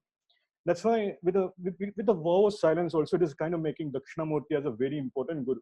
So Dakshinamurti kind of mantras are very, very powerful here. I've seen that extremely, extremely powerful. And Dakshinamurti is also having this link with Sanat Kumara also. That's also a very important thing. Now, very interesting is that if you've seen Game of Thrones, you actually see a dwarf character who is extremely wise. In my view, that is actually a Shravana kind of character. That's a Vamana avatar. That's a very powerful character, and he's there through the entire thing as a powerful advisor. He's a perfect epitome of Shravana in my view. That's an interesting thing. And many times I've seen that they do have karma with vertically challenged people. I've seen that. Now this can happen in two different ways. I've seen that either they might have literally challenging karma with biscuits, like they are older in the company and so forth. Then they're having to deal with a strong biscuit kind of personality, like some youngsters coming and literally willing to pull them down from their position, and they actually have a challenging karma from that, because like just how Vamana was a dwarf Brahmin child who appeared in front of Mahabali, the great king, and he actually ended up losing his entire kingdom. Now that is also the other side of Shravana, which I've seen. There is sometimes a karma of loss of land. At some point, they lose land. At some point. Now, depending upon the planets, I've seen that sometimes it could be like small amount of land. Sometimes it can be like some loss of land happening because some legal issues, some kind of inheritance not coming through. I've seen that, but there is definitely a strong land-related karma. So depending upon the planets you have there, you have to be extremely careful with dealing with that. So sometimes it can be just a small thing. Okay, your neighbor wants to expand your pathway. Okay, fine. You are actually, you just extend your land, you lose maybe like a yard or whatever, that kind of thing. But sometimes I've seen it can be like hardcore inheritance problem, and as is typical in Indian family, there's a lot of inheritance kind of things going on. That's also one of the things I've seen with Shravana also. Now, the other aspect is that we have to also remember that this is also Nakshatra ruled by moon, and moon is also Karka for mirrors. So one thing I actually mentioned long back in the Grahas class is how the Aztecs and a lot of alchemists use obsidian mirrors to actually connect in shamanic trance times. When they do look at a mirror at the reflection of the sun, eventually they are able to connect with their ancestors and stuff. So I've seen that they have a very powerful thing going on in which they are actually able to travel the planes of reality by using a mirror also at some point. And there are very special mirrors in Kerala. For instance, there is an actual Aranmula mirror, which again, it's a very special mirror, and that's an actual powerful thing. That's a secretive alchemical mirror, which is actually carrying the energy of the Aranmula goddess there. That's a very powerful thing, and you can actually buy that stuff. You can actually buy that and keep that, and that's considered to be a decorative element for the goddess also. And that's a very powerful remedy for Shravana, because that's the Sattvic Nakshatra of moon also. And you are kind of connecting with the deepest aspect of moon here also, Now, again, with the listening part, it's also a very powerful thing, because many times I've seen karmas with translation. They actually have karma with the translation. Either their karka is having to translate one language to the other. They worked as a translator to one. These are natives who might translate one classic to the modern times. These are natives who might translate literally German, Sanskrit documents to like English documents. Literally, that kind of translation karma I've seen, which is also requiring what Dr. Pai mentioned about listening and so forth. You have to listen to it and then you have to write it down and so forth. And translators definitely do to listen. Otherwise they can't do their job. And many times I've seen that depending upon the planet like Saturn, they're forced to actually listen to and translate also. Now, easiest remedy for Shravana is that listen to the person who is Karka in that particular nakshatra. You're forced to listen to that person eventually. One way or the other, you will end up listening to that person. That's what ends up happening. Like what Aditya also mentioned in the slide about you, when you listen to it, you can actually resolve your dispute also.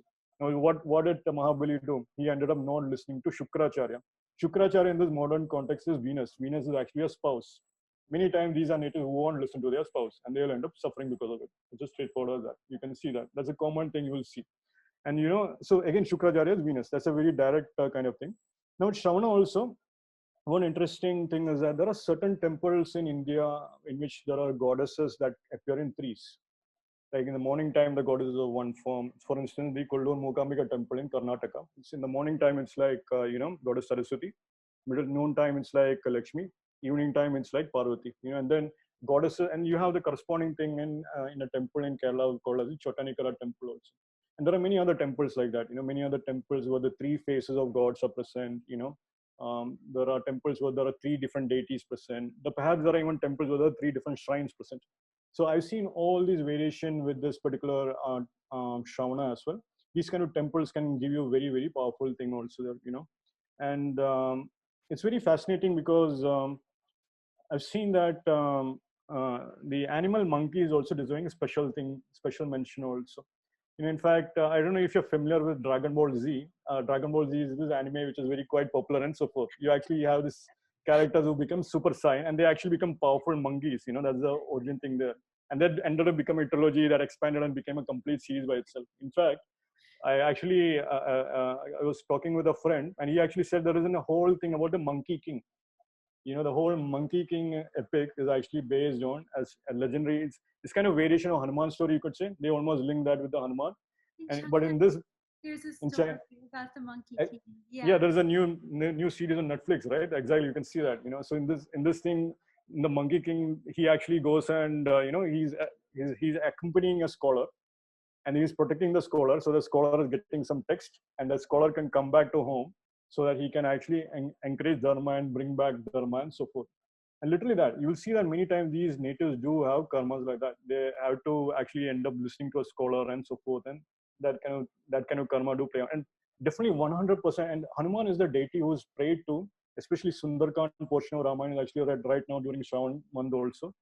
Especially everyone is reading Ramayana and all that. But then, the Sundarkand portion of Ramayana is read so that you can go abroad and be safe and so forth, so that your children can be safe and so forth also, So Ramayana and Hanuman is a very special deity here with Shravana. And Hanuman is one deity whom if you end up listening to, you can actually end up getting a lot of good things also. And you'll see that many times these natives do big time Hanuman kind of thing going on. They go to Hanuman temples, all that Hanuman kind of thing can be a very natural thing. The moment they connect with Hanuman's energy, literally their life changes and so forth. And what just quickly, just right here for everyone listening, Hanumanji's main power is what? Devotion, right? I don't know. Ashtasiddhi. Yeah, devotion. Yeah. It's so simple. But it's really powerful for this nakshatra because of the prayer and the Vishnu hears devotion more than he hears anything else. Yeah, that's just. Yeah.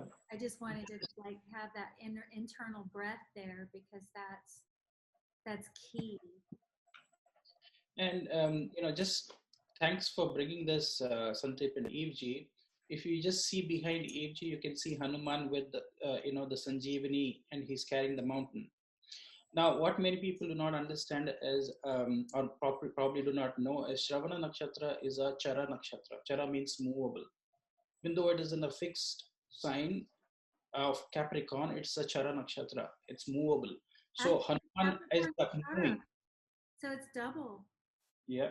Yeah, it's double. Sorry, So Dr. Patty. Yeah. so it shows, if you can have a flying, Hanuman with the mountain, because Sanjeevani is bringing, bringing that Venus quality of Sanjeevani is more of trying to revive, so you can see this whole thing with Chara, Shravana Nakshatra, movement, and Hanuman, because it's, we have said monkeys, and the Venus element is the herbs, what we're talking about, Shatabishak, you said, is the third nakshatra, which is more to do with Vipat. It's a Vipat nakshatra from Shravana nakshatra. And one more point which I would want to really acknowledge what Santip mentioned, which I really like, was the letter Om. And he said Om has, the three kar, which is A, O, which has Brahma, Vishnu, and Mahesh, the Makaras.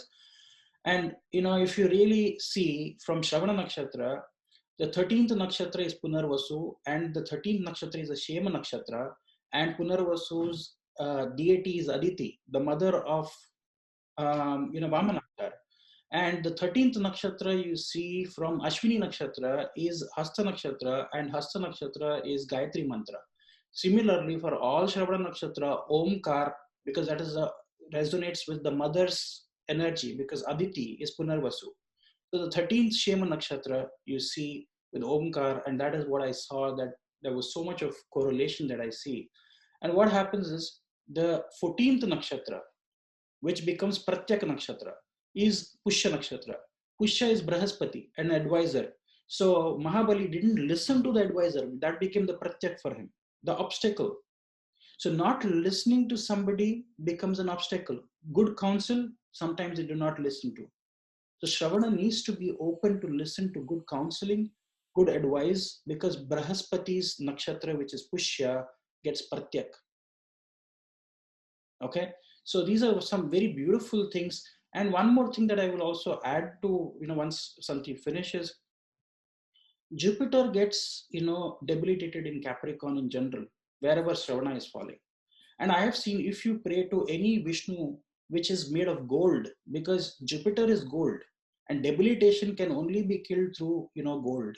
So a Vishnu in a temple, which is, the main temple for Vishnu where you can go and do that, is going up the stairs or steps, is, Tirupati.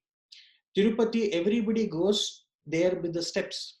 So it is the three steps that we are taking. We are going to a hill place, and you see everything on the sanctum is gold. And I will show you another figure where I made this point, and maybe I can do it right now before Santip continues. If Aditya can give me 1 second just to show you this picture, and I'll show you the connection with Shravana Nakshatra very, very prominently with this. So, Guys, I feel irresponsible if I don't mention that Dr. Lodji, Dr. Vasant Lod, his lineage, they say to be very careful about people just chanting Om alone without a bija. Yeah, that's true. Unless you want to become a sannyas. Yeah. It's the only mantra that will literally strip you of everything. So I just wanted to say that in case people... Yeah, that is true. That is true. When you chant Om, it comes with its own, like any mantra, it comes with its own danger and so forth. But it's very...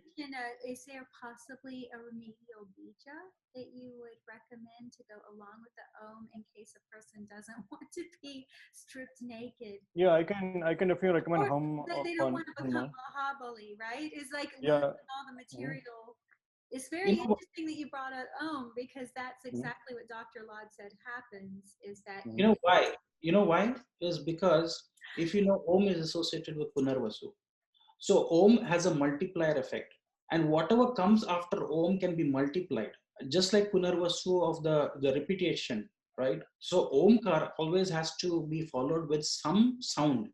If there is no sound, you are only repeating the void which comes after Om. The void is nothingness, the emptiness. So that is the mantra. It's a moksha mantra. Just like Mahamrityunjaya is a moksha. And it's just interesting that you guys both tuned into, because I was thinking, I was like, oh, this is fascinating, because this is what it would be. It would be... exactly. Yeah, no, it is true. But taking the just to add... from you. it would take Yeah, me. So definitely. So I can definitely recommend that, but key thing is that when you do Om, definitely you should be doing some kind of, the best mantras to chant with any Sahasranama mantras do very well with Shravana Nakshatra. Again, why is Sahasranama? Because 1,000 is having three zeros, 1,000 names, right? So 1,000 names of Narasimha, 1,000 names of Saraswati, 1,000 names of Lakshmi, 1,000 names of Vishnu. Lalita Sahasranama, those kind of Lalita Sahasranama is the best remedy for all kind of things. That's one thing I can definitely say. I can definitely say even Vishnu Sahasranama is a hardcore remedy of that also. Any kind of, but even with Om also, I can definitely recommend any kind of beach mantra that you resonate with. I don't see any problem with that, because what I would say is that with all kind of deities can be approached through a beach mantra also. Definitely when you meditate upon Om, it's a very powerful meditation, as Evji mentioned. It is very true. When you begin to meditate upon Om, the whole world begins to dissolve just as Om sounds. You don't hear any other sound. You only hear Om everywhere. Om, the fan is going, that's Om. The cat is meowing, that's a Om. The dog is barking, that becomes an Om. That gets to a point. Definitely, that can definitely upset you and so forth. So definitely, Shravana Nakshatra, definitely there is a challenge there, because you do get introverted very easily, because there's a loud universe kind of thing going inside. And definitely there is a challenge for these natives to come outside, and that takes its own time and effort also. That's one thing definitely. But yeah, as a beach mantra, I can definitely recommend any beach mantra. You literally Google beach mantras, any devas you like. The first mantra that comes your way, I would definitely recommend that. Usually with Shravana though, I would really recommend worshipping three different deities. Now, a very interesting deity I came across recently is this called as the three Mahaganapati. A very interesting deity from a academic research point of view, because three Mahaganapati is supposedly the Mahaganapati. Ganapati itself is the great record keeper and so forth. Now, three Mahaganapati is the version of Ganapati who is actually the bond between the Shakteya kind of system and the Shaivite kind of system and the Vaishnavite kind of system. So three Mahaganapati is an actual deity that's out there, that you can do it. Now, I would definitely recommend, if you're starting mantra, you have no experience with mantra, start with Ganapati. That's what I would recommend. Ganesha is a very, very powerful deity whom we don't know. I think even Dr. Pai. wonderful. That's what I was kind of feeling. I was wondering if you would support that or not, but I was just thinking that they could add Ganapati. And then to what Dr. Paiji was saying about all the conflict that's constantly happening between the, it's like one path or this path, three paths, right?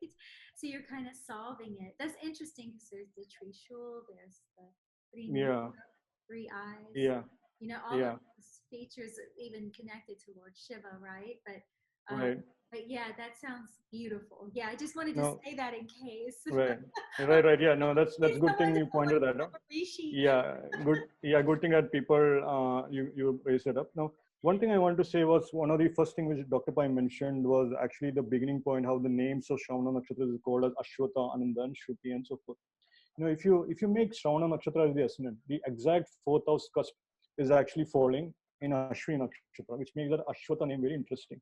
You have the Ananda name, you make the last degree of Shravana as the ascendant. The exact cusp, seventh house cusp, is going to fall in Ashlesha, which is making the Ananda name as very interesting also. And then Shruti definitely makes sense with respect to Dhanishta, as you was saying, as the Sampat Nakshatra and so forth. So it's a very interesting thing in which you can actually see these kind of nakshatra aspects playing out. And even the exact fourth house cusp from the last degree portion of Shravana is actually falling in Barni also.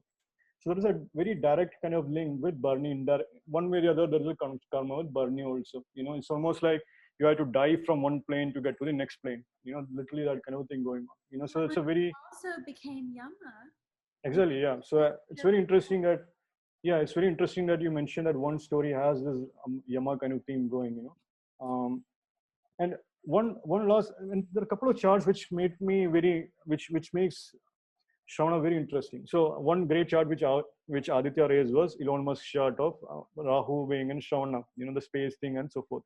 The other thing is that of Vivekananda's chart, which actually Yuji mentioned. Vivekananda actually has Mercury in Shravana. And what is fascinating about Vivekananda's chart is that he went to Chicago, he traveled long distance to actually deliver a lecture, and in which the first words he uttered were my brothers and sisters, my dear brothers and sisters from Chicago or something like that. But the key word is he used Mercury kind of Karka words, and that's what expanded his stature. Suddenly then people, for the next 10 minutes, they were just giving him a big applause. I've seen that kind of theme play out a lot with planets in Shravana. They one way or the other, their stature just expands at some point. The point could take a lot of long distance and it might take some time, but eventually it will definitely expand.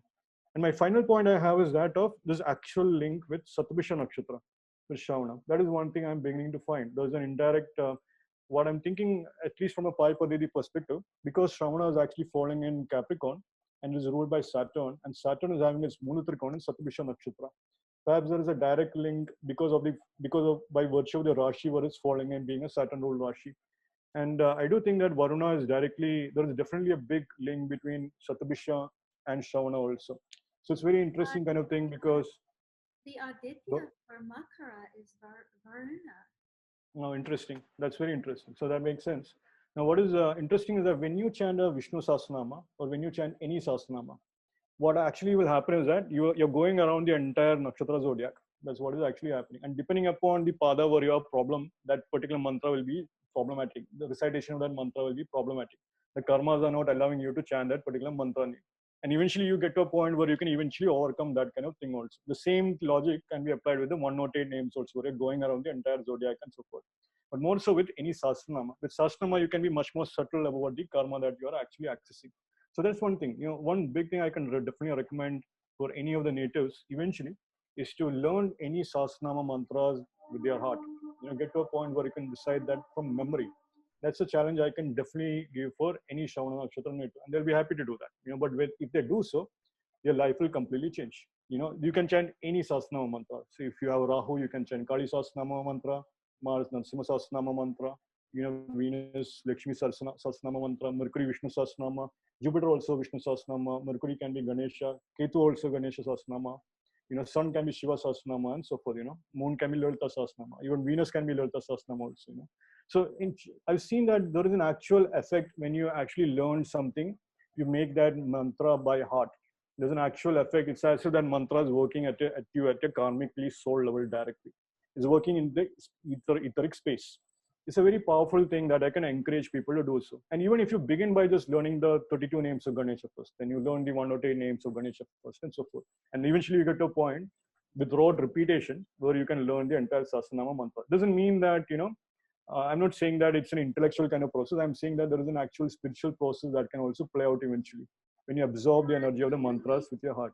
These people, like you mentioned Vivekananda. Look what he did. He just stood at the podium and just spoke. Yeah. He just spoke. He wasn't fumbling through notes and even when he chanted, he spoke some Sanskrit. Remember, like if you hear so it was just a flow. It was a flow. Yeah.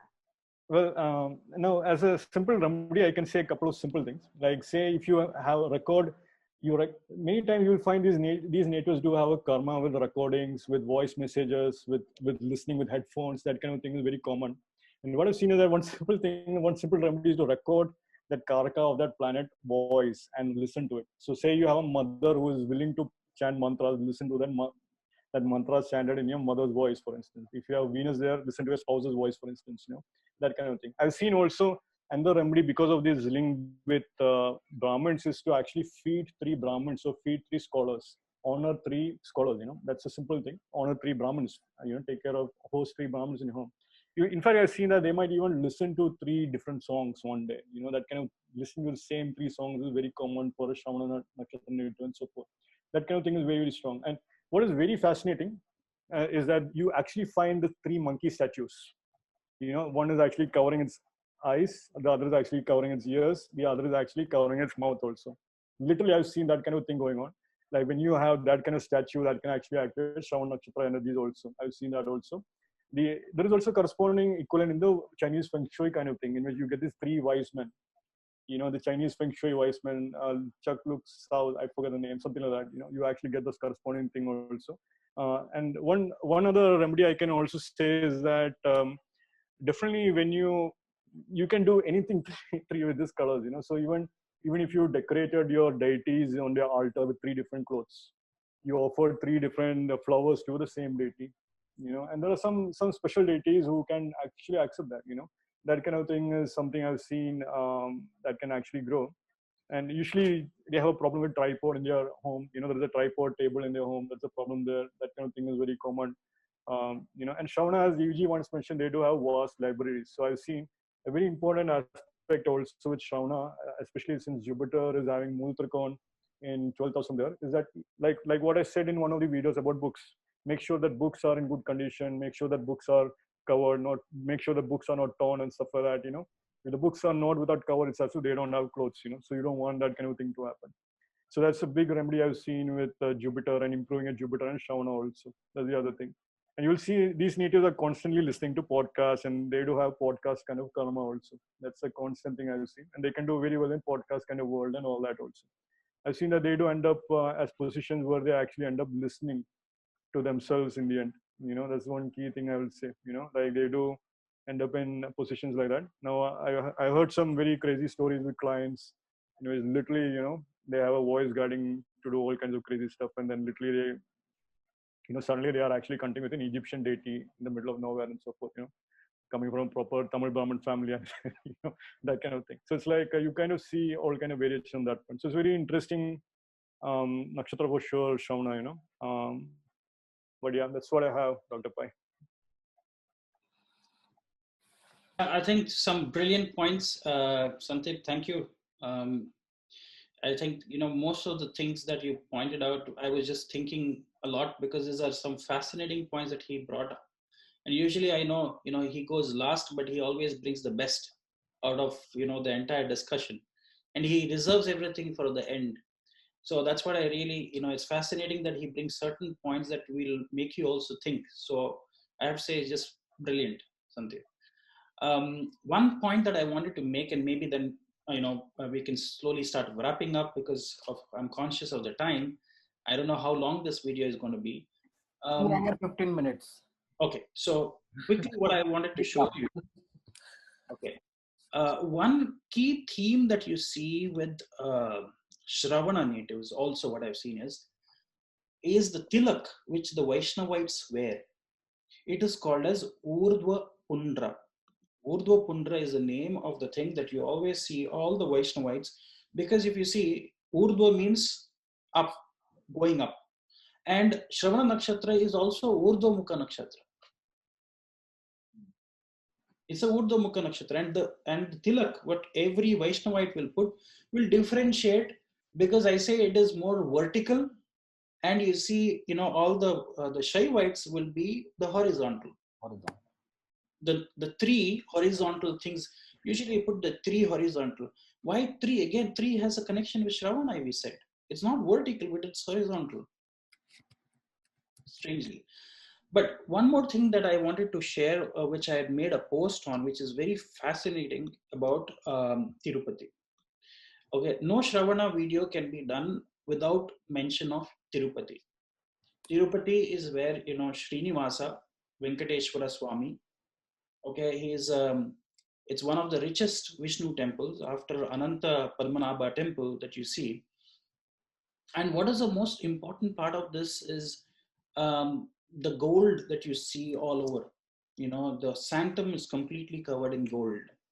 Okay, but there is one ritual which I can really share with everybody, and I'll show you the theme works so brilliantly with with this Shravana Nakshatra. The thing is, many years ago, the story goes that Krishna Deva Raya, who was king at that time, he went to the temple and he saw, apparently as per the story, the priests who were worshipping, Venkateshwara inside the temple were wearing the ornaments of the deity. And he was so mad at them that he actually slayed all of them inside the temple square. So he actually killed and he beheaded them right there, saying that how dare you wear the ornaments of the deity. And that too, when the king who has given these ornaments, you have the audacity to wear it. And that went into a point where the temple was supposedly closed for 13 long years for cleansing, because it's Brahma Hatya. And they had to do a lot of rituals. And the main person who was adjudicating this whole cleansing process for 13 years, the temple was closed.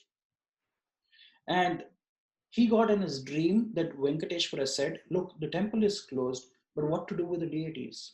So after 13 years, he came in his dream and he said, I am now not inside. I am actually come out, and you can actually see me, and my powers have been transferred from the Garbhagraha to the outside. And that thing is called as Vamana Venkateshwara Swami. Okay, if Aditya can give me the thing to share my screen, I will show you. And Vamana Venkateshwara means when you come out of the temple, sanctum. You have to give because you are the host now. Okay, who's the host? Santip is the host? Sandeep is the host. Okay, Santip, you have to make me the host. Again, did you see this? It is like I asked him when the third person it could be the host. It could make me the host. Anyway, now this temple, as you come out of the main sanctum and you come to the north side, okay, you see this. I will share the screen. This is from Go Tirupati as a website. Okay, can everybody see my screen now? Yep. Okay, this, if you can see, is on the sanctum itself. It's made of gold, and what they have said is this vigraha in between. Can you see here? Yeah. This is called as Vimana Venkateshwara. Vimana. Again, it's a Urdu Mukha Nakshatra, and Shravana Nakshatra is associated with the north side. The side associated is north, and it's Vimana, which means it is Buddha. It is actually placed somewhere, and you can see the arrow here. And when you come down, you can actually see this combination of deities. Now you see here the silver, what is put there is showing that he has now the power of the entire temple, which means the Vigraha has now the power of the inside Vigraha has been transferred because of the cleansing process. He said, now I've come and I'm sitting here. All devotees who come around pray to this. Now, what is surprising here is you see what is the significance. You can see Garuda here. We said Akila. Yes. Okay, this star Shravana is associated with Garuda. And so you can see Garuda here on one side. Then we said on the other side, you see Hanuman. What did you say? Monkey is associated with Shravana Nakshatra, and he is called as BD Hanuman or BD Anjaneya. That's the name of BD Anjaneya. That's what he's called, right? And in between, you can see here Kubera, who is actually dancing. Kubera is the lord of wealth and treasures, and he rules the northern direction. North is associated with Kubera. So if you really see this whole thing, it is nothing but it's encapsulating the whole energy of Shravana Nakshatra. And if you have to go to Tirupati, again, I said you have to go with the step. You have to climb the stairs and you have to go on a mountain. And temples on mountains are very, very important as well. Temples in forests are important. Temples in mountains are important. They give you an elevated status to the deity. So whatever your elevated desires are, he can actually. But if you really look at these four deities, which I said, the first is Garuda, that is Akila, which is Shravana Nakshatra. Second is Kubera. I said north direction is associated with Shravana, and Kubera is the lord of the northern direction. In the lineage. He's in the lineage of Mahabali and Yeah. Ravana. Yeah, same. Yeah. Lineage of Pulasya. Yes. So he's the son of Pulasya. I mean, not the son, he's the grandson of Pulasya. Vishravas is his father, and he is one of the Yakshas. So from Pulasya came the Rakshasas and the Yakshas. He's the king of the Yakshas, Kubera. Now, what I wanted to really show you here is the beauty when you see these, four. It shows Dharma, Artha, Kama, Moksha. Who is Dharma here? Garuda represents Dharma. He is the fire element. Then you see Artha. Kubera represents the Artha element of resources. Kama, who gives you all the desires that you want to fulfill? It is this Vigraha. That is, Srinivasa, Venkateshwara. He is sitting there. And who gives you moksha? It's Hanumanji who gives you moksha. That's why it's called as Prana Devata. Okay, he's called as Mukhya Prana or Prana Devata. Who? Because his father is Vayu and he gives you prana. So Hanuman is also called as Prana Devata, so that's why he gives you moksha. So it's beautifully, you can see this entire thing of Dharma, Artha, Kama, Moksha also represented in the form. And I said gold. This is all completely in gold. So why gold? Because Let's I said, go butterfly, get some gold. yeah. So because, whenever now Jupiter is going to go into Capricorn, I feel gold prices, people will start buying more of gold. Unlike what Already the gold prices have increased worldwide. yeah, they're increased because already Jupiter has gone into Capricorn and come out.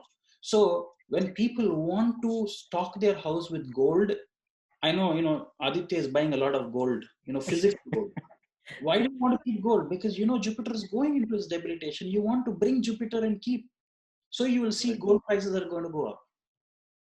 Because people want to bring Jupiter home and gold is Jupiter. So when you pray to this Vigraha, I feel that you are completing, your complete essence of the Shravana Nakshatra can be seen here. And it's fascinating to see this.